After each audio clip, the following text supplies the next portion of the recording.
Tonight's tactical enhancement is Calaverita Cerveza.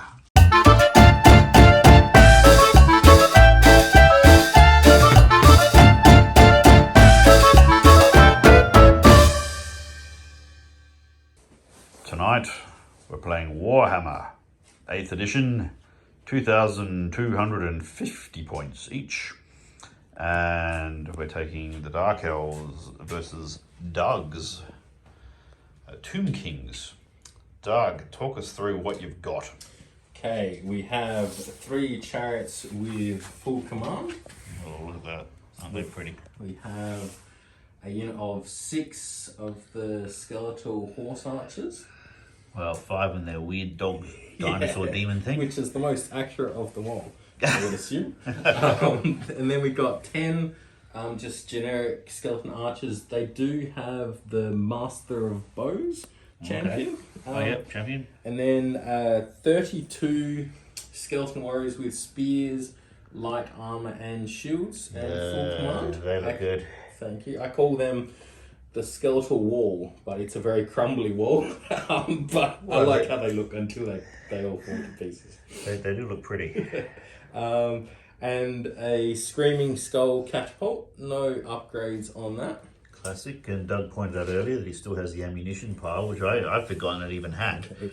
It gives me a reroll on misfires. Right, okay.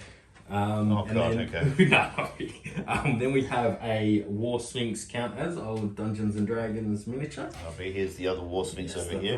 The proper one. They both have fiery roar, no poison tail, even though that miniature has the poison tail, but no upgrades besides the fiery roar. Well, that's a fine example of how much I know about what I'm up against. I forgot it even had that. And then we have a burrowing tomb scorpion and a Hyro Titan next to it. Excellent. And then behind that we have a unit of 28 Tomb Guard with full command, and there is also a Necrotect, a Tomb Prince, and a Leech High Priest in the army. And so what the hell are those things anyway? The Necrotect is kind of like a mummified, like a slave whipper, basically, but he gives the unit hatred. Also a 6-up regen save to any constructs within 12 inches.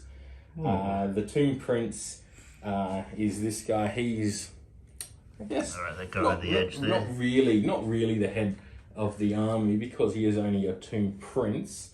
But then we have a Leech High Priest, who is really the power behind the throne. And I'd say that's the one probably called. What level is he? He is a level 4. Oh, that's that guy. Right. I'm pretty level 4. Of course, where is the prick? The camera. Yeah, so that's the most, because there's no other lords in the army besides him. So he's going to hopefully level cast 4 some mage fancy stuff. And a hero. 2 heroes, yeah. And the other hero who buffs the unit, or buffs the neighbouring units. Alright, very nice. Now against that, we have 2 blocks of 22 Corsairs for some reason. It worked out in the end, but I think it's just because of when I was trying to balance it out when I did up the whole list. 2 repeat bolt throwers. Scourge Runner Chariot, which has basically a bolt thrower attached to it, which does mean things to multi-wound creatures. Cold One Chariot, which is just big, stupid, and hits hard. 2 units of the Dark Riders with... so they don't have the champion, they've just got the Standard Bearer and the Musician, whereas the infantry have full commands.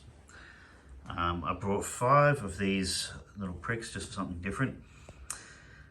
Then we have the Bloodrack Medusa, which I've never fielded before, and it is weird. I'm not entirely sure how it's going to go.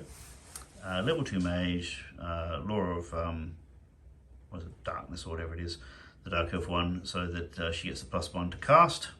Standard Bearer with Friend, and the General, a Lord, taking up almost the entire 25-point allotment for Lords on his big dragon with various magical whoop-de-doo to keep him alive and kill shit. He's actually got a lance, and that head that we were like throwing around there For the game purposes, that head is a magical shield. That's that. In terms of shit I haven't fielded before, there's some lead miniatures in here that I haven't fielded since I painted them. I've not fielded the dragon, apart from a brief stand-in moment that went horribly wrong. I've not fielded the Scourge Runner. I've not fielded the Cold One Chariot. In fact, I've never fielded any chariots in any army ever before. And I've never fielded the Bloodrack Medusa. So it's going to be, well, it'll probably be a shit show, let's face it, it's Warhammer, but it's going to be an experimental shit show. Should be a fun game. Yeah, I got no idea how this is going to work, but I'm keen to find out. Yes, I like the look of the Scourge Runner. I've actually not seen one of them in the flesh before. So Yeah, they're cute, aren't they? Yeah, even the actual chariot. That's how it comes, right? That's pretty awesome. With the side kind of horns or. Yes. The only modification on this is that I was missing an arm off of the person holding the whip. So I grabbed a one from the Dark Rider sprue and fixed it on there. Yeah, awesome. There's a few odds and ends that have broken off that I had to replace in this army, but that's that one. Even the bloody horses have hooks on them. Yeah. Evil things they are. Oh, if you ever want to look at what can be done horribly wrong to nature, have a look at this experiment the Russians did during the Cold War to silverback foxes to breed super aggressive ones versus domesticated ones with selective breeding. So, yeah, horses with the spurs and the hoofs, it's actually not that unrealistic. Just a fucking bad idea unless you're a complete sadist.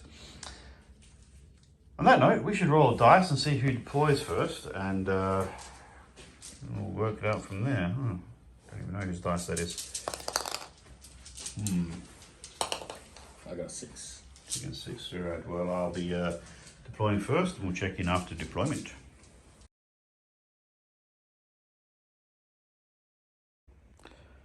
Okay, deployment is complete. On the Dark Elf side, we've got a dragon hiding behind a forest, as you do. Bit of vanguard there, and the clearing between the woods to see if they can cause some nuisance. Bloodrack Medusa, trying not to look at anything until she can be close enough to kill it. These guys have advanced into the middle because there wasn't quite enough space back here, which was fortuitous because I didn't do that on purpose, so I'm glad that's the way it worked out. Bloodrack already proven her worth. Yeah, denying deployment zone. A couple of shooters on the hills, offset to make it easier to shoot that prick when it arrives. Infantry supported by chariots. I figure I'll try this because I find that by themselves either is roosted, together they might work, and of course there's an extra bolt thrower. These guys up the flank. We've got these guys on the far flank, which is useful because there's a nice war machine there and they might actually do their fucking job for once. We'll see. Yes, well, they're usually useless. I only put them in there because I didn't want to. I wanted to include the blood rack, and it was either include those or get rid of those and the blood rack and throw a monster in there, which probably wouldn't achieve a lot. On the other side, artillery on the hill as you do, marchers on the flank, infantry, machine, scary fucking magic wielding psycho thingy, flank run of chariots, and these guys, and of course the boss is in the middle with his mate who gives us 6+ regen save on those constructs. Yeah. So that is a phalanx and a half. Be interesting to see if we can be tricksy enough to reduce it slightly before we end up butting heads.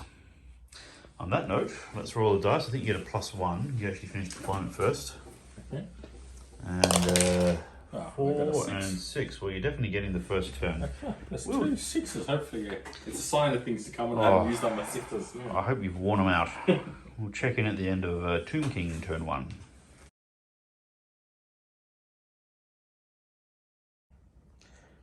Tomb King's turn 1. They advanced slowly, put a whole lot of arrows in this direction and managed to polish off one crew. Cast some magic, which I blocked because it was looking very scary. The problem is, of course, you got one spell off that doubled their number of shots, and because they don't take into account modifiers for things like shooting at skirmishes, they just completely wasted my 100 points worth of skirmishes that I had on the flank there. That was annoying. Shit, what happened though? I mean, you did get, what, 8 dice out of the magic phase. Then the catapult over there hopped a shot into these guys. Direct hit. I only killed 2, yeah, direct hit, but I rolled my saves rather well, and the rolls for the wounds were mediocre. So that was fortunate. Oh, and Shem's Burning Gaze clocked a couple of wounds off of this thing. Oh, yes.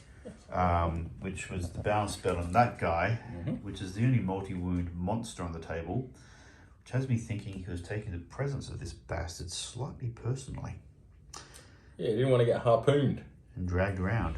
Yeah. Yes, I can't say I blame him. Anyway, so that's it. That's turn 1 for the Tomb Kings. A few opening shots, but nothing devastating. Well, unless you're one of these guys. Yeah. Over to the Dark Elves, turn 1.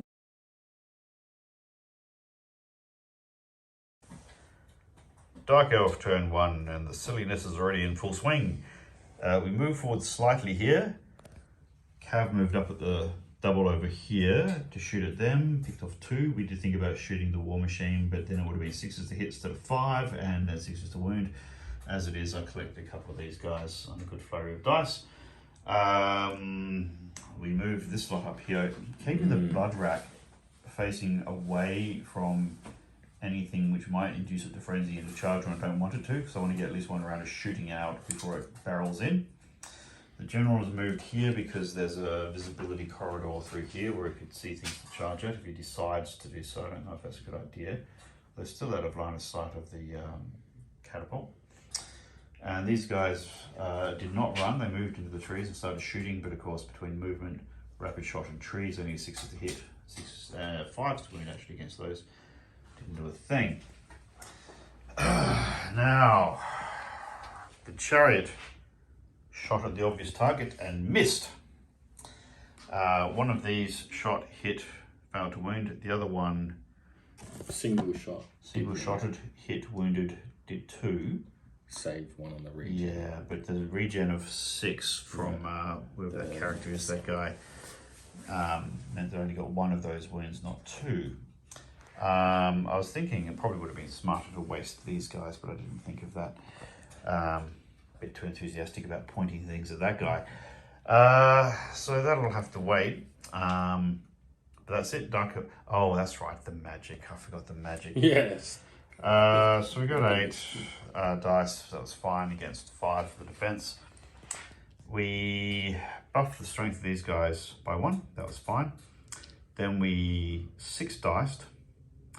Blade Wind at these guys. Shredded 17. Blade Wind means they get a strength 4 hit, armor piercing if they fail a weapon skill test, but the weapon skill 2, so that worked a treat. Problem is, I double 6'd it and I didn't put anything to help her in the event of that happening. So then you lose D3 wizard levels, naturally roll a 3. And she is now walking around going, what do I do here? And how come everyone's wearing armor except for me? But that's not Elvira, is it? That's like a little... No. I take Elvira as a level 4. Yeah. This is the sexy, more anatomically correct one that they came out with digital sculpting techniques. She hasn't given away any points with this, but I won't be casting any more spells, which I was shitty about for a moment. Then I realised that more often than not, I'll take a level 3 or 4 and mage. When you look at that, what was once a wall, it's more of a fence now. I've regularly accomplished less damage than the level 4 mage, so I'll live with it. On that note, over to turn 2 of the Skelly Wellies.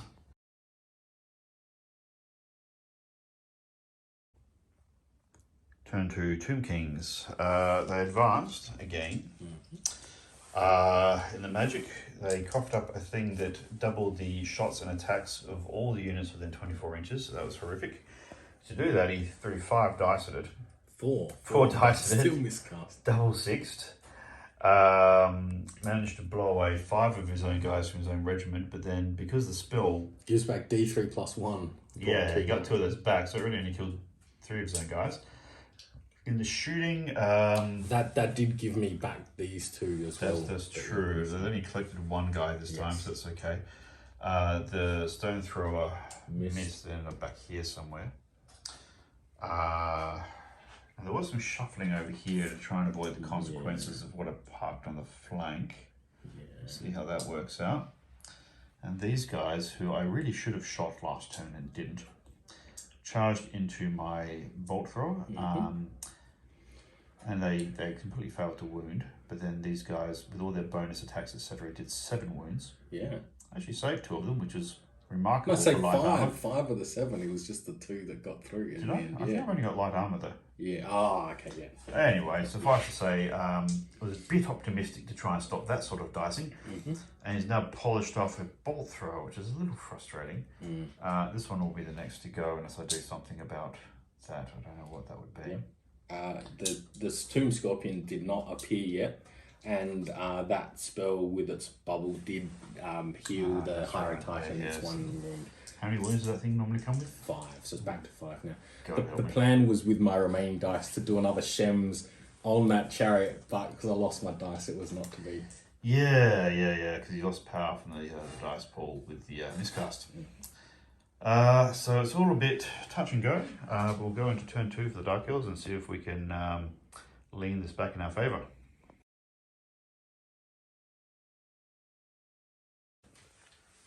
Dark Elves turn 2. We shuffled the line a little to be just a bit further away from the charge of that big thing. A little Miss Muffet here, who's forgotten her spells, exited the unit that's likely to be in melee and has gone running up the hill, presumably to enter the windmill. This thing shot a bolt right through 5 fucking ranks of these guys. This chap fired 6 shots and bumped off a couple more. Yep.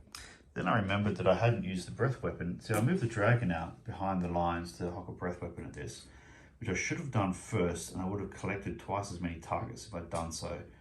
As it is, I killed, I think, 3, which is a bit underwhelming. And really, I should have held off on that until I charged, because if I dump the breath weapon in, it reduces the weapon skill on these guys, which I haven't memorized everything in this book yet. So that was a bit of a shame. It killed a couple, sure, but it could have done more. Now this guy's boned next turn, but there's no way I was going to stop all of this lot. Skeleton Cavalry, very dangerous against bolt throwers, which I hadn't really thought through before, but there we go. Especially 2 wound Dark Elf ones. Oh god, yeah. Now this lady popped up, got a shot off at these guys, hit 3 times. They failed 2 out of their 3 initiative tests. Given that thing's toughness 8, I think that's pretty good. These guys got around here, took some shots, didn't hit a damn thing. The fun bit, though, is we got a bit of revenge. My Dark Rider Cavalry hit the archers, rolled reasonably well.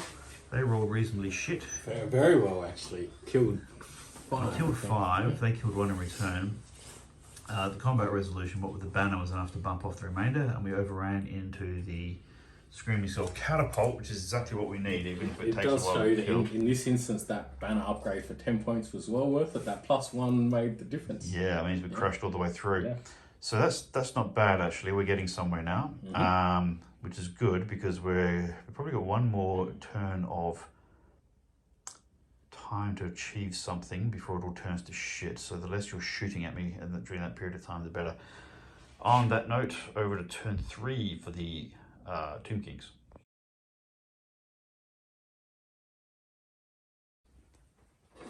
Right, so Tomb Kings turn 3 has just occurred. They shuffled up, they cast some spells and whoop-de-doo. Yep. Did the thing where they give themselves double shots and double attacks. Now, this sneaky fellow manoeuvred around and did a breath weapon attack against these guys and bumped off 3 of them. That was rough. This lot charged into the forest.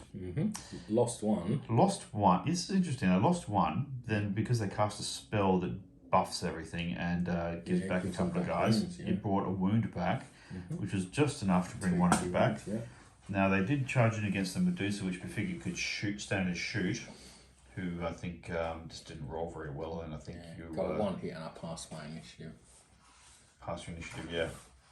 They then bumped off the Medusa with just impact hits, which I'm not really familiar with the Medusa, but it's only got 3 wounds, toughness 4, no armor, so okay, something to bear in mind. I will use that thing more effectively in future. I'm still learning my way around it. And they've reformed. So really all that's happened is they've taken 2 wounds from barreling through the forest so far. Oh, and over here we did the melee and polished off the stone thrower.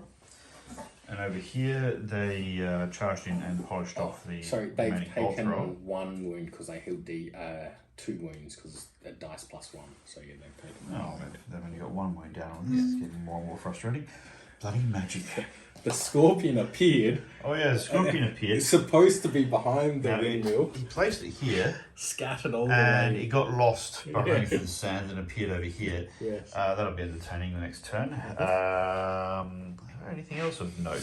No, the healing did bring back some of the bolt thrower casualties here. Yeah. So And I failed a charge, which was a very audacious long range charge. Yeah, that thing was looking to get a 10 really, and didn't quite get there. Yeah.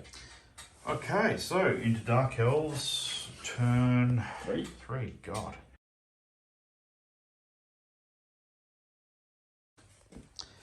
Well, here's a reassuring casualty pile. It's the end of turn 3, Dark Elves, and we barreled in with fucking everything. The dragon and the 2 remains of the light cav units, Dark Riders barreled in. Plus the Scourge Runner. Scourge Runner barreled into there. And look, we killed a fucking lot of them, about a dozen or so, and they're Tomb Guards, so that's not to be sniffed at. Yeah. The dragon's taken quite a few wounds, which is a problem. And I lost the Scourge Runner, which I knew would happen, but I keep rolling about 2 on every d6 for impact hits, Thunderstomp impact hits over here. It's been pretty underwhelming. I really could have smashed these units quite a lot harder with some better rolls, but they didn't do anything back to this guy. He survived. Yep. The dragon's still alive, even though he's been belted very thoroughly by a character. I would have really liked to have targeted, but we don't do that in the house rules. But unfortunately, that means that the character was able to target the dragon without any writing required, so that was interesting. There's not much of that unit left. No.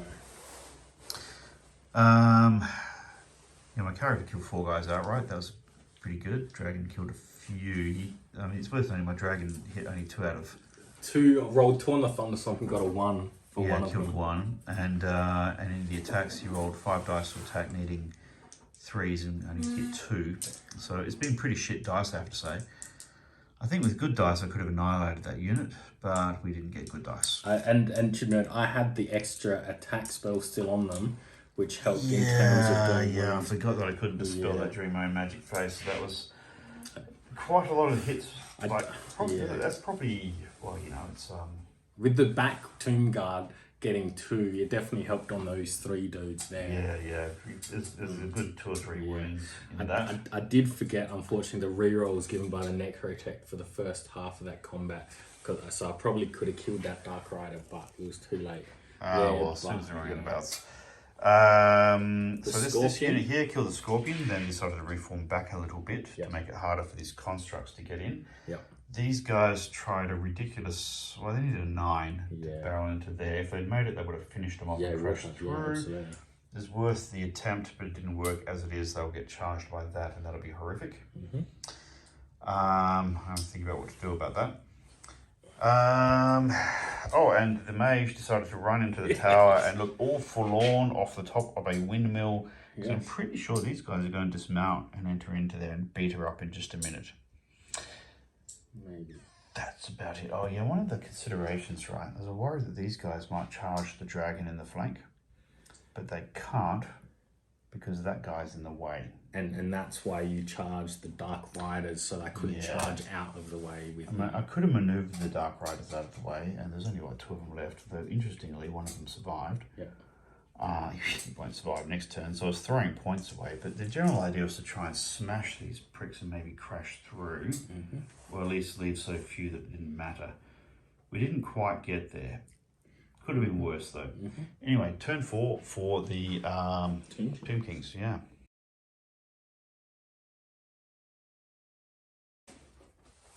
All right, end of Tomb King's turn 4. It's looking rather grim for the Dark Elves. This thing charged. They decided to flee because it's looking a pretty bad idea to charge it. that thing charged the chariot, and collectively they won by 1. Thanks to him, really. He's the only thing that hurt it. Nothing. Yeah, true. Over here, basically the magic with all these extra attacks is ruining my day, and they killing blowed the general and the collective clusterfuck of dice polished off the dragon eventually. The great weapon. Which is unfortunate because without the killing blow we would have won. But them's the breaks. So yeah, it's looking pretty bad for the Dark Elves points wise. We're just going to wrap up the second half of turn 4, which is the Dark Elf half, and see if we can get some sort of dignity back from what has gone from fantastic to a shit show in the space of a turn.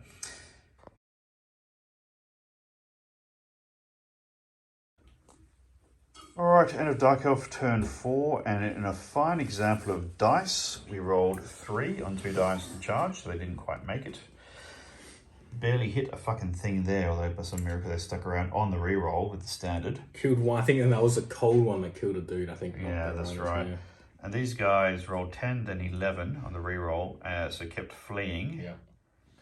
Yeah. They needed 8 with the reroll, which, statistically the odds of continuing to flee are like in the single digits. And that's it.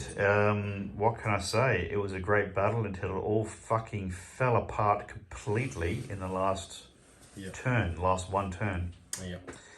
Wow, that was a spectacular collapse of what was otherwise a fairly solid game. Yeah, it's very close. This doesn't reflect that final. It all just happened in that one turn. It did. What have we learned? For the record, just so you can see, he's there because I reformed. That is what I have left from what was once a 30 Tomb Guard squad. Yep. And this is what I have left from what was once a 32 skeleton squad. So 6 guys there, and then 5 guys there. So and what's remarkable about that is I get no points for any of it.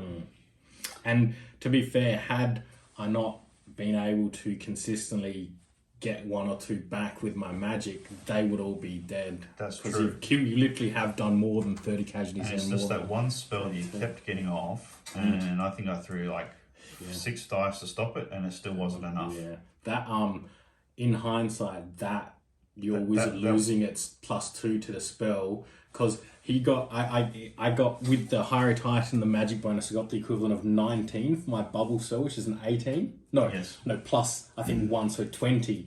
But Chris, you rolled I think a 19. So had your wizard chick still had a level 2 bonus, that would have stopped that going off. So it's very fine lines. You got that spell off multiple turns running, including with the irresistible force a number of times. Yeah. And that one spell held your entire army together. Because you got wounds back here, which meant more impact hits, which killed off the Medusa. I'm not sure if that took any. That got its wounds back. It didn't. I killed the Medusa just with the impact hits from 2 chariots. From 2, so we killed her anyway. But with that spell, bring back that 1 chariot, that gave me 6 shots, which was enough to bump off the wizard with the shooting. True, without that, I put the wizard in here, and I mean, even though there's no windows, for some obscure reason we were shooting at her anyway. It's because she was straddling the propeller for a while. She poked the head out. I'm not entirely sure whether that's kosher, but I don't think it's a substantial difference to the outcome of the game. We would have to look up whether or not that's legitimate or not. But the thing is, even though it's -2 to hit in a tower, because they're skeleton warriors, they don't give a shit. So they're moving at the double or at the single, shooting into hard cover and still hitting on 5s. Yeah. And a ward save actually worked for once, but made no material difference because there's so many fucking arrows. I think because I had with the desiccation or the righteous smiting, so 6 shots from the chariot, and I got something ridiculous like 7 wounds, something. So that spell accounted for a unit of infantry, couple of casualties on the Dark Riders, the mage maybe, depending on whether we count that as legitimate, and kept your units in play instead of them evaporating. and killed off a dragon in reply, Yeah. instead of that dragon still being there along with the rider still being It there. made that as well. For example, this guy, because even though he got hurt, ends on full wounds, and same with this. So even though it's 1 per magic phase, but over like 2 turns, 2 wounds to each construct, it makes a big difference when they're pretty tanky already. Yeah, and look, there are some things I could have done differently. Like I could have tried to take out these guys with my repeat bolt throwers, but I think actually shooting at these guys was pretty reasonable. Yeah. If I'd known what I was up against with that spell, Yeah. I would have shot at that instead of shooting at that green guy and wasting a perfectly good shot. But yeah, this entire game hinged off of 6 dicing that one spell over and over again. Oh, Or I didn't 6 dice at once, but I got well, you irresistible. 4 dice and got irresistible force anyway. That's right. But it's amazing that the difference between a win and a loss in this game all comes down to that one spell being cast every single turn. And I will say that thankfully with my positioning, I was able to get the plus D3 to the cast roll every turn. Well, true, but you do that anyway, and it's always going to happen because... Oh, but had he died, because if I'd been more than 12 inches, 2 of those successful casts would have failed, because oftentimes I was right on the borderline of getting the 18 plus. But you know what you're doing with that guy. Yeah. You do it properly, and it had the correct effect. Yeah. So you can't argue with that. No. There are a couple of things I could have done differently. I could have really tried to kill him, but it didn't work in the first turn. After that, I switched targets because I thought it was a loser's game. What with you getting wounds back? And my Medusa, I went and hit that thing instead of this thing, and that was a stupid mistake. She did all right it took my chariots out of the game pretty much. Besides that, the shot at the end, I wasn't sure how to deal with her. So for 90 points, I feel like she had an okay impact on it. Look, as an experiment, I haven't used her before, Yeah. so the fact that I got something out of her, but not all that I would have liked, and I mean, you charge 3 chariots into the woods, which is hilarious. She's pretty quick too with the 7-inch. Yeah, it's a very useful tool in the toolbox. I'll use her again, and I'll use her more effectively next time. Yes. I mean, I wouldn't count